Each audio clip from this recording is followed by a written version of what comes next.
self-rated poverty in the Philippines is at its highest in 21 years. The teacher says she often complains about being hungry. Pagbabarili ng isang babae dahil umano sa onsehan sa droga. Pinagtataga hanggang sa mamatay ang natutulog na maglola. Bugbugi ng dalawang just remember, no? At bakit po yung mga tao gumagamit ng drugs? Remember, hindi sila addict. Na pag-alagala, mga batang nagra-rugby, nagkalat sa gitna ng daan. Mga taong pinagbabaril habang bumibili ng pagkain sa karinderya. Kumakalat sa social media ang video ito ng pamamaril sa bahay. Instead of going to school, they spend their days scavenging to earn a living. Permanenteng trabaho ang suspect at gumagamit pa umano ng droga. Good luck sa atin lahat. Sa halip na tutukan ang kumakalam na sikmura ng mga Pilipino, krimen, droga at korupsyon, mas inuna ang sariling interes at kasakiman sa kapangyarihan. Itinapon palabas ng bansa ang nag-iisang Pangulo na siyang tunay na nagmahal sa bayan. Mula nung si Tatay Digong ang naging Pangulo, tumahimik yung mga MP. Nagkaroon ako ng peace of mind na yung anak ko, kumbaga imbis na delikado sa daan. Sobrang happy ako dahil nung umupo si PRRD, kahit sabihin natin maraming tumutugis, maraming tumutuligsa sa kanyang war on drugs. Pero majority po sa atin ng mga Pilipino, pwera na lang doon sa mga drug lords, mga drug user, mga ano, yun ang ayaw eh. Pero kami, lalo kami mga OFW, naramdaman namin ang safetyness ng aming pamilya. It's a time to be powerful and a time to be just a nobody. I used to, the sky, the brightest star there was mine, shining brightly. And in a few days, I will be just a Rodrigo Duterte from Danao, Cebu. Daghang salamat. Lubos na minahal ni PRRD ang PNP at AFP.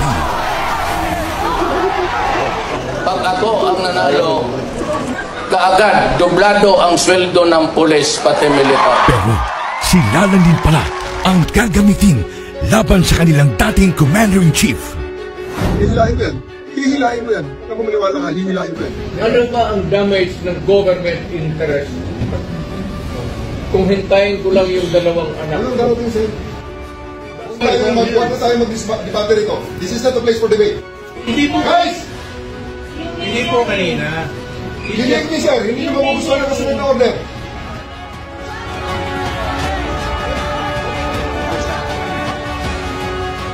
Napilitan sa serbisyo ang iba dahil sa order na isang bangag na namumuno sa kanila. Former Philippine leader Rodrigo Duterte has been taken into custody by the International Criminal Court. At yun ang simula ng pagliyab ng damdamin ng mga Pilipinong nagmamahal kay Tatay Digong.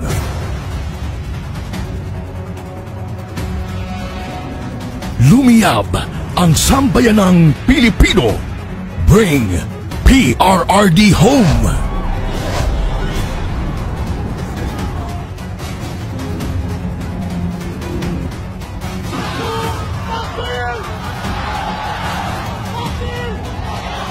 Iisa lang ang sigaw.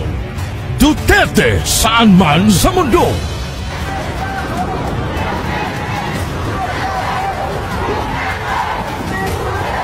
Nagagalit ang taong bayan dahil ramdam ng lahat na walang nagawa ang administrasyong ito. Bayan ang asikasuhin, hindi sariling mithiin.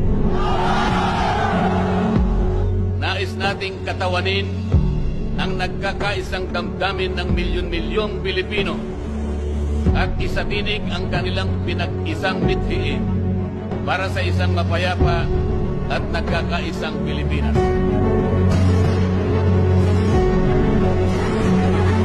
Hindi pa tapos ang pagliyab ng mga puso natin dahil nagpapatuloy pa din ang kasamaan habang nalulugmok na ang inang bayan. Gikawat ni Marcos ang atong gold reserves. Sa pagpapatuloy ng oral arguments sa 89.9 billion peso transfer ng pondo ng Philippine Health Insurance Corporation sa National Treasury, muling binusisi ng mga maestrado ang paggamit ng ahensya sa perang mula sa mga kontribusyon ng mga miyembro nito. Aminado ang DOLE at DSWD na walang listahan para sa mga benepisyaryo ng ayuda sa Kapos ang Kita Program o AKAP. Sa tingin tuloy ng ilan, nagagamit na sa politika ang AKAP.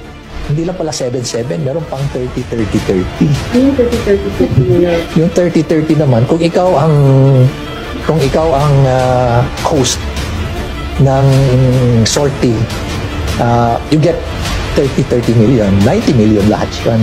30 million AX or ATAP, 30 million na MAIT, and 30 million na tupad. Sa kanyang 15 taong karanasan bilang kongresista, ngayon daw nakakita si Davao City Representative Isidro Ungab ng ganitong sistema sa Bicameral Conference Committee. Ang tinutukoy niya ay ang mga blankong line items sa Bican Report ng 2025 National Budget na anyay labag sa batas. Partikular dito ay ang missing budget amounts sa Department of Agriculture at ang program funds na anyay bilyones ang halaga. Alright, good luck sa atin lahat. Na-promote pa nga ang mga instrumento ng pangingidap kay PRRD.